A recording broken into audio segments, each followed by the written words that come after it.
Oi, alrighty people. I said I wasn't going to do a video on the impeachment, but I'm fishing, and if I'm going to waste some time, I'm going to waste some time productively. We are now entering day 4 of the second impeachment of Donald J. Trump. This one based on inciting the insurrection. I'm not even going to go for Chuck Schumer's slip up again. It's day 4 now, and the circus that this was and continues to be shall apparently go on, because this morning they took a vote and they've decided to call witnesses to the impeachment, which was something of a surprise turn based on how the Republican senators said they were going to go. But my goodness, I have a fish already and we've barely started. No, we lost the fish. We're going to get it. So apparently it was something of a surprise turn because the Republican senators apparently were not announcing that they were going to call witnesses, and they changed their mind, and the vote was like 55-45, something along those lines. So they're calling witnesses now, which is only going to delay this impeachment, cause more delays, etc., more costs. And, you know, before I even get started, I'm trying to put a number on the cost of this impeachment. The average senator's salary is something like $200,000 a year, give or take, which means that this is costing, I don't know, give or take $1,000 a day in salary per senators. There's 100 of them. That's $100,000 a day, plus the legal fees, plus administrative costs. I mean, this is millions and millions of dollars, this second impeachment, while American citizens are suffering and waiting for their stimulus checks, their $600 to $2,000 stimulus checks. So there's that element of disappointment, frustration, and absurdity to this process, the cost of it. Set that aside. How has it been going? I've been watching it, not all day, every day, because it actually turns my stomach to see this type of divisive government waste going on, but I've been watching it. It started off good for the Democrats. Joe Neguse gave a great opening presentation. He gave a great opening presentation because he put the authorities on the impeachment side on the defensive, in that he put Jonathan Turley, the constitutional scholar who said that this was an unconstitutional impeachment, that it was not going to succeed, that you can't have a trial for someone who was impeached but no longer in office. Well, he put Jonathan Turley seemingly on its face in contradiction with his older positions, papers that he's written where he applauded the Belknap decision, which is apparently the only precedent. Man, we're getting bites here. The only precedent where you could hold a trial for someone who had since resigned since being impeached. Joe Neguse gave a great, compelling presentation. Also, no surprise, he's a lawyer, or at least has a law degree. Up until just a few weeks ago, he was a recognized champion of the view that the Constitution authorizes the impeachment of former officials, and that is Professor Jonathan Turley. Let me show you what I mean. These are his words. First, in a very detailed study, thorough study, he explained that, quote, "the resignation from office does not prevent trial on articles of impeachment." That's Professor Turley's words. Same piece, he celebrated the Belknap trial. He described it as a corrective measure that helped the system regain legitimacy. He wrote another article. He's written several on this topic. This one is actually, it's a 146-page study, very detailed.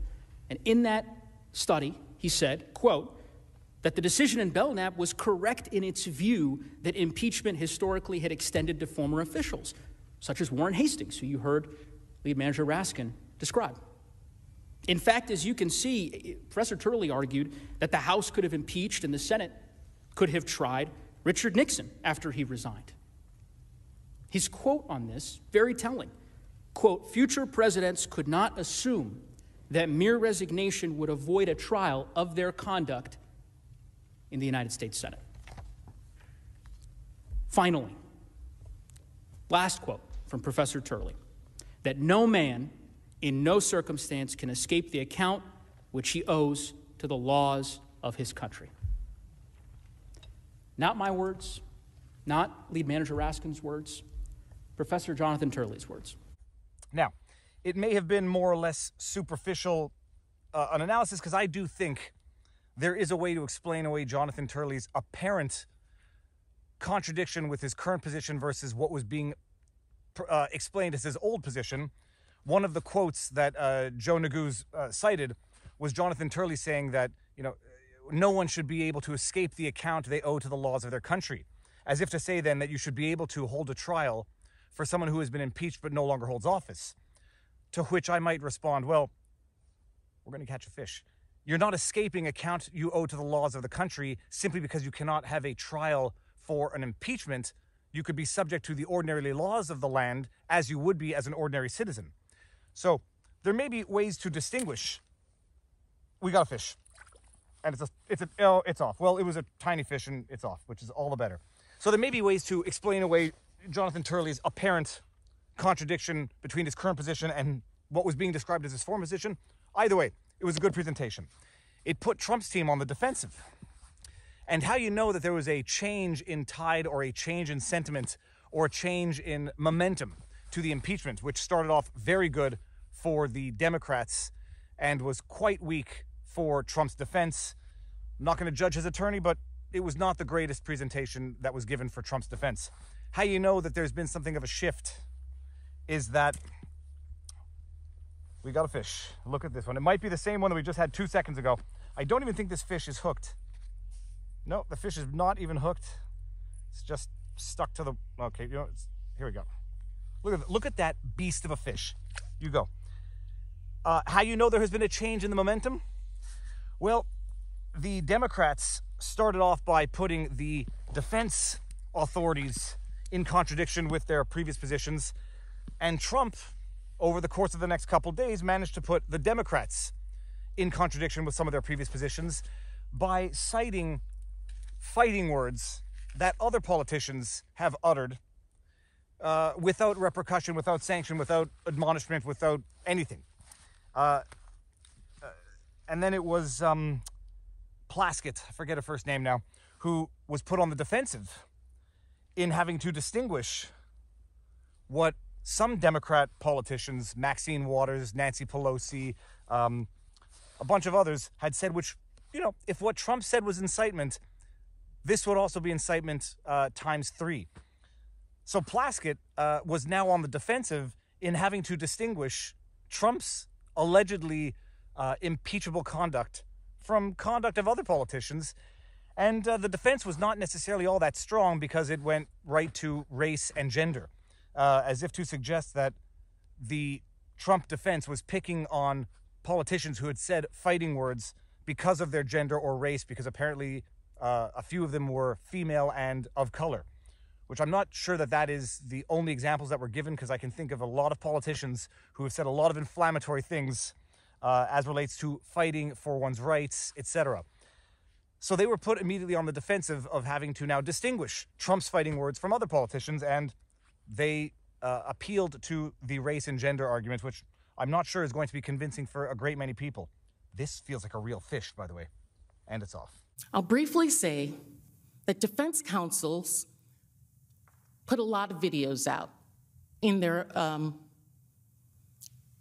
defense, playing clip after clip of Black women talking about fighting for a cause or an issue or a policy.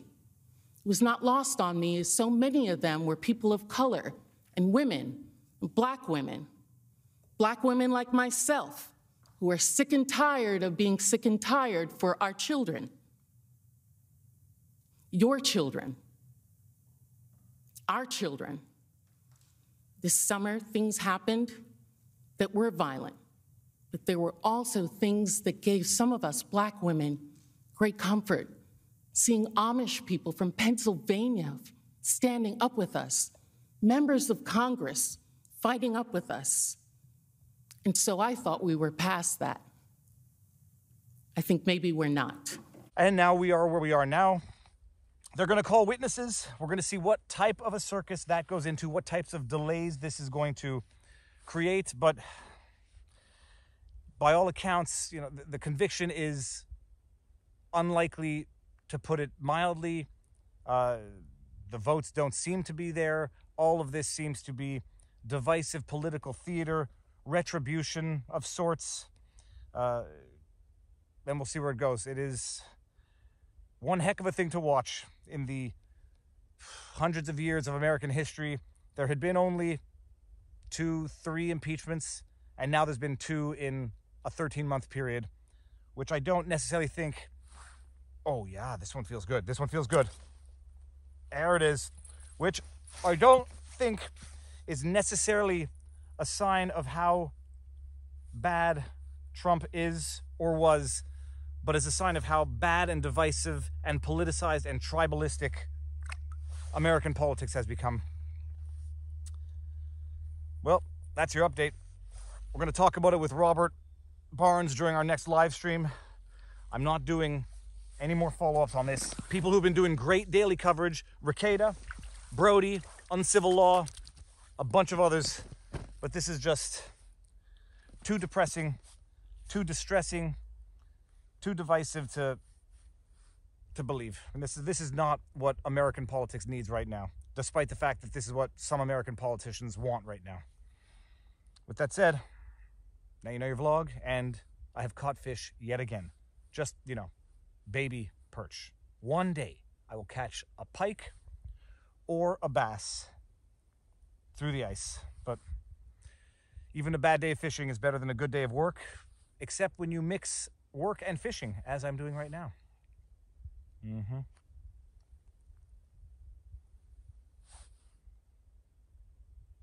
Oh, by the way, it's minus 16, as you can see the steam coming off my hands. I don't know if you can see the steam coming off my hands, but there is steam coming off my hands. Okay, enough rambling. We're not catching another fish. Peace.